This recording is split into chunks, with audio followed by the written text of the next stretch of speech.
여러분 안녕하십니까? 오랜만입니다. 자, 오늘은 세 번째 계명, 10계명 중에서 세 번째 계명, 하나님의 이름을 망령되게 부르지 말라라는 계명에 대해서 우리가 살펴보도록 하겠습니다. 오늘의 제목은 망령되게 부르지 말라 느낌표입니다. 말씀은 출애굽기 20장 7절입니다. 여기 나갈 거예요. 여기 이렇게 막 이렇게 나갈 거예요. 자, 우리 함께 말씀을 읽어보도록 하겠습니다. 준비 시작. 너는 내 하나님 여호와의 이름을 망령되게 부르지 말라. 여호와는 그의 이름을 망령되게 부르는 자를 죄 없다 하지 아니하리라. 아멘. 자, 오늘 말씀은 이제 3계명에 대해서 설명하고 있습니다. 우리가 지난주가 아니라 저번까지 1계명과 2계명에 대해서 살펴보았어요. 1계명은 나 외에 다른 신을 너한테 있게 하지 마라. 두 번째, 2계명은 어떤 형상으로라도 뭘 만들어서 우상 숭배하지 마라. 이것이었습니다. 제 3계명. 자, 3계명. 하나님의 이름을 망령되게 부르지 말라입니다. 자, 망령되게 부른다는 것의 의미는 무엇일까요, 여러분? 망령되, 뭔가 좀 나쁘고 이상한 거잖아요. 망령되게 부른다는 것은 놀리는 거예요. 놀리는 거. 예를 들어 볼게요. 전사님 어릴 때 별명이 뭐라고 했죠? 기억나십니까, 여러분? 이런 거 기억하면 안 되는데. 자, 전사님 어릴 때 별명은 조개탕이었습니다. 조개탕. 왜 조개탕이냐? 조시라서 조개탕이라고 많이 놀렸어요. 친구들이 많이 놀렸어요. 그럴 때마다 전사님이 기분이 안 좋았어요. 막 슬펐습니다. 울기도 했어요. 또 하나 별명이 하나 더 있어요. 이게 첫 번째 별명 조개탕. 자, 두 번째 별명 뭐 있었냐면 이제 전사님 이름이 뭡니까? 환영이죠. 환영. 조환영이죠. 그래서 환영합니다라고 친구들이 많이 놀렸어요. 반에 들어갈 때마다 환영합니다, 환영합니다 이렇게 많이 환영을 받았어요. 근데 전생 어릴 때 그게 너무 기분이 안 좋아서 놀리지 마라 하기도 하고 싸우기도 하고 그랬습니다. 어릴 때는. 그렇게 사람의 이름을 가지고 놀리는 것을 보고 이제 이름을 망령되게 불렀다라고 성경은 말하고 있습니다. 그렇다면 하나님의 이름을 망령되게 부르는 것은 바로 하나님의 이름을 가지고 놀리고 약 올리는 것이죠.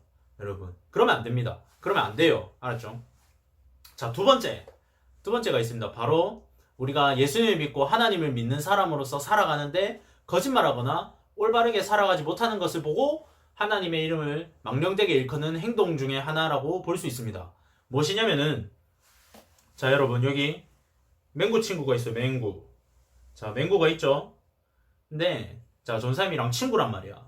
전사님이랑 친구인데 전사님이 학교에 갔어요. 학교에 갔는데 이제 맹구가 전사님 보고 너 숙제했냐 이러는 거예요. 어제 선생님 숙제가 있었는데 너 숙제했니? 물어보니까 전사님이 이렇게 대답하죠. 전사님 안 했어요. 분명히 안 했는데 했지 그러면. 그거 당연히 해야지. 이렇게 얘기를 한 거예요. 여러분 이러면 될까요? 안 될까요? 안 됩니다. 그러니까 맹구가 전사님 보고 뭐라 하냐면 야, 니 교회 다니는데 거짓말해도 되냐? 이렇게 물어보는 거죠. 여러분 교회 다니는 사람들이 예수님 믿는 사람들이 거짓말하고 이렇게 부정을 못된 일을 하고 이러면 오히려 하나님의 이름을 욕먹이는 겁니다. 방금 맹구가 이야기했던 것처럼 야, 예수님 믿는 사람이 교회 다니는 사람이 어떻게 거짓말하고 못된 일을 할 수 있느냐 이겁니다. 또 맹구가 전사님 친구예요. 전사님 맹구를 때렸어요. 일로 와. 이렇게 때린단 말입니다. 그럼 맹구가 아프겠죠? 많이 아파서 발바닥이 떨어져 나갔었어요. 여러분 이러면 될까요? 안 될까요?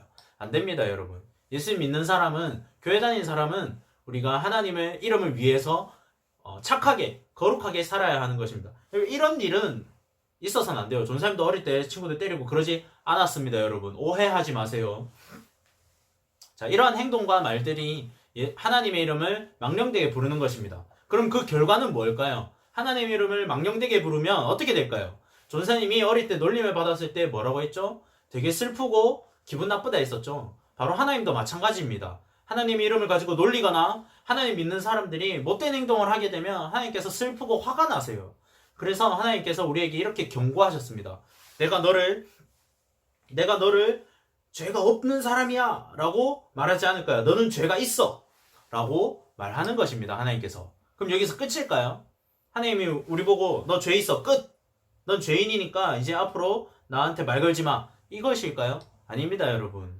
하나님께서는 그런 무자비한 하나님이 아니세요. 하나님은 자비로우신 하나님이십니다. 그래서 이 말씀의 마지막 죄 없다 하지 아니하시리라 라는 말씀의 마지막 의미는 무엇이냐면은 너 하나님의 이름을 놀렸으니 내가 기분이 많이 나쁘다.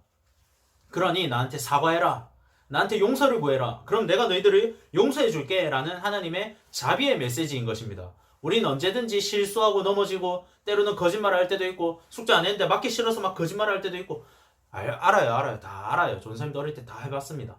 그럼에도 불구하고 우리가 죄가 없다고 용서받을 수 있는 이유는 바로 우리가 회개하기 때문이에요. 바로 우리가 예수님을 믿음으로써 내 마음에 이러면 안 되는데 라는 마음이 들고 우리가 하나님 앞에 나와서 기도함으로 하나님 우리가 하나님 제가 잘못을 했는데 하나님 용서해 주세요. 다음부터 안 그럴 수 있게 도와주세요 라고 기도하고 다음에는 당당하게 숙제를 해가세요. 숙제를 안 했으면 안 했다고 말을 하는 겁니다. 그것이 바로 하나님께서 우리에게 원하시는 모습인 거예요. 이 3계명은 우리를 경고하고 우리를 뭐라 하려고 주신 것이 아니라 너희들 실수할 수도 있으니 기도해라. 회개해라. 나에게 용서를 구해라. 내가 너희들을 용서해 줄게. 내가 너희들을 구원해 줄게. 라는 메시지인 것입니다, 여러분. 자, 여러분. 이제 말씀 마치겠습니다. 하나님은 우리 아버지 하나님, 우리 하늘에 계신 우리 아버지 하나님은 우리를 늘 생각하시고 사랑하시는 분이세요. 그래서 우리가 잘못할 때마다 하나님의 이름을 먹칠할 때마다 하나님께서 기분 나쁘니까 너 죽어! 이런 것이 아니라 내가 기분이 나쁘지만 너 나한테 용서를 구하면 내가 너를 용서해주고 다시 예전처럼 사랑해줄게. 내가 너를 사랑한다 라고 말씀하시는 우리 아버지 하나님이십니다. 그러니 우리 아버지 하나님께 감사함으로 이번 한 주간도 행복하게 성경도 읽어보고 기도도 하며 살아갔으면 좋겠습니다, 여러분. 알겠죠? 그럼 전사님이 기도하도록 하겠습니다. 기도합시다. 사랑하는 아버지 하나님 감사합니다. 우리 주일학교 친구들, 유초등부 친구들 못 본 지 이제 거의 한 달이 다 되어 갑니다. 어떻게 지내는지도 모르겠고 머리도 많이 길었을 거고 뭐 살도 쪘을 거고 그럴 것입니다. 그런데 아버지 하나님 우리가 살아가면서 이런 일상적인 것들도 중요하겠지만 또 아버지 하나님 우리가 집에만 있을 때 오히려 하나님의 말씀을 읽어보기도 하고 기도도 하며 우리가 하나님과의 관계를 즐겁게 쌓아나갈 수 있도록 아버지 하나님 우리를 붙들어 주옵소서. 우리 교사 선생님들에게도 함께 하셔서 이 힘든 순간순간마다 주님을 기억하고 또 함께 더 격려하고 위로하여서 잘 이겨나갈 수 있게 도와주세요. 감사합니다. 예수님 이름으로 기도합니다. 아멘.